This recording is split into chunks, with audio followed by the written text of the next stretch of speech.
શ્રી અરવિંદના લખાણનો ગુજરાતી અનુવાદ વાંચું છું.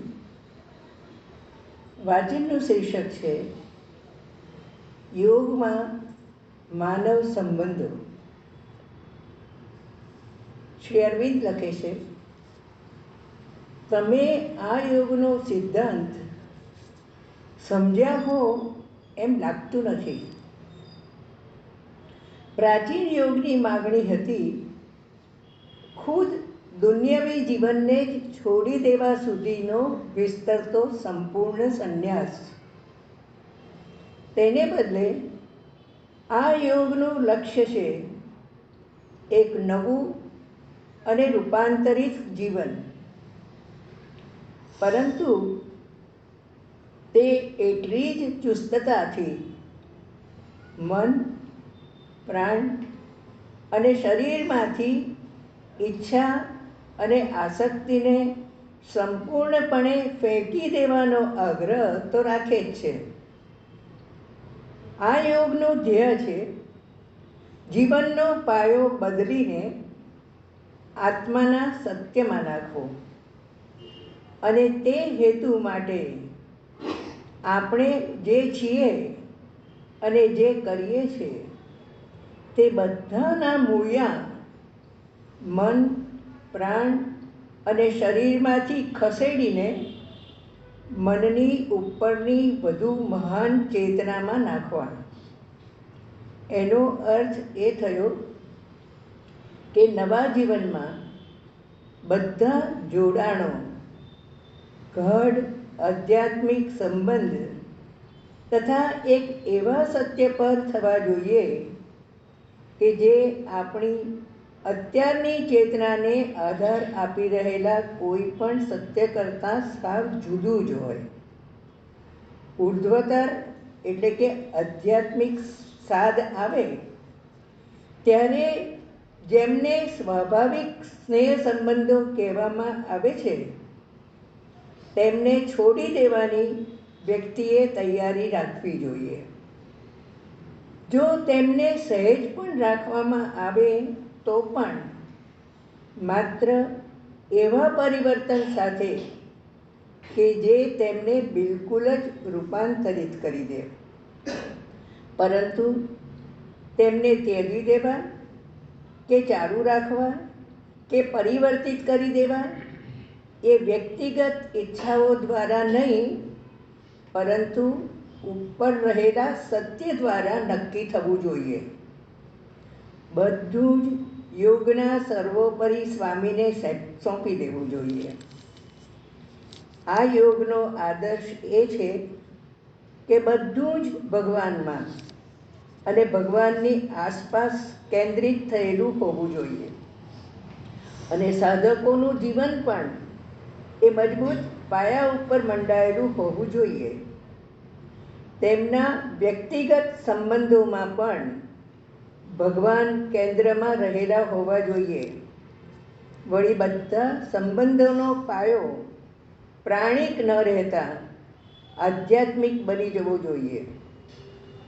આનો અર્થ એ કે સાધકોને એકબીજા સાથે જે કોઈ પણ સંબંધો હોય તેમાંથી બધી ઈર્ષ્યા, સંઘર્ષ, ધિક્કાર, તીવ્ર અણગમો, હાર્ડવેર અને બીજા પ્રાણિક દુષ્ટ ભાવોને તેમણે ત્યજી દેવા જોઈએ. કેમ કે તે આધ્યાત્મિક જીવનનો ભાગ કદી પણ બની શકે જ નહીં. એ જ રીતે સર્વ અહંકારી પ્રેમ અને આસક્તિએ પણ અદૃશ્ય થવું જ પડશે.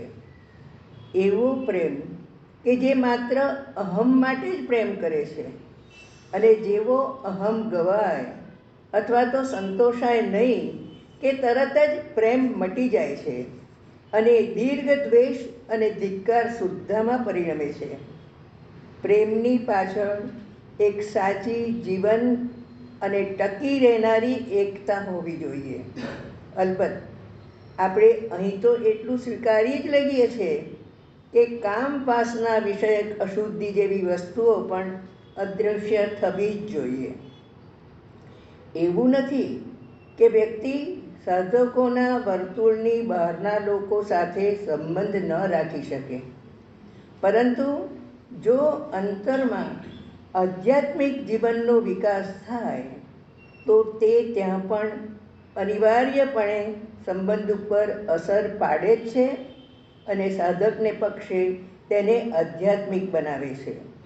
અને એવી કોઈ આસક્તિ હોવી ના જોઈએ જે એ સંબંધને વિઘ્ન અથવા ભગવાનનો પ્રતિસ્પર્ધી બનાવી દે.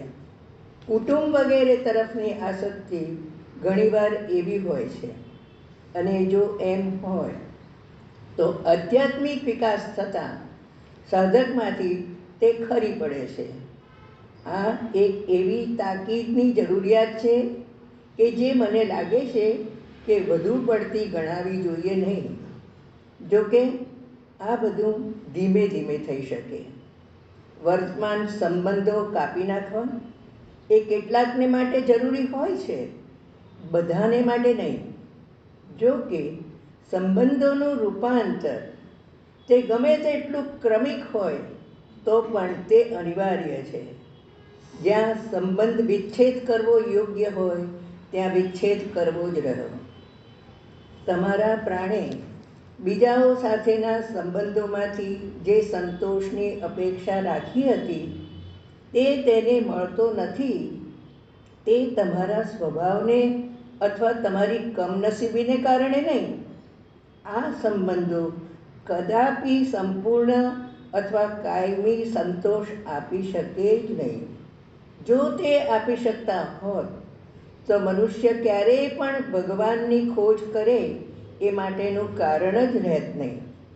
તે સામાન્ય પાર્થિવ જીવનમાં જ સંતુષ્ટ રહેત. જ્યારે ભગવાન મળે અને ચેતના સાચી ચેતનામાં ઉચકાય ત્યારે જ બીજાઓ સાથેના સાચા સંબંધો બંધાઈ શકે છે. માનવ જીવનમાં જે સંબંધો સામાન્ય પ્રાણિક પ્રકૃતિનો ભાગ છે તેમનું આધ્યાત્મિક જીવનમાં કોઈ મૂલ્ય નથી. ઉલટાના તેઓ પ્રગતિમાં દખલ દે છે, કેમ કે મન અને પ્રાણને પણ સંપૂર્ણપણે ભગવાન તરફ વાળી દેવા જોઈએ. વળી સાધનાનો હેતુ છે આધ્યાત્મિક ચેતનામાં પ્રવેશ કરવો અને પ્રત્યેક વસ્તુનું મંડાણ નવા આધ્યાત્મિક પાયા ઉપર કરવું, જે ત્યારે જ થઈ શકે કે જ્યારે વ્યક્તિએ ભગવાન સાથેના સંપૂર્ણ ઐક્યમાં પ્રવેશ કર્યો હોય.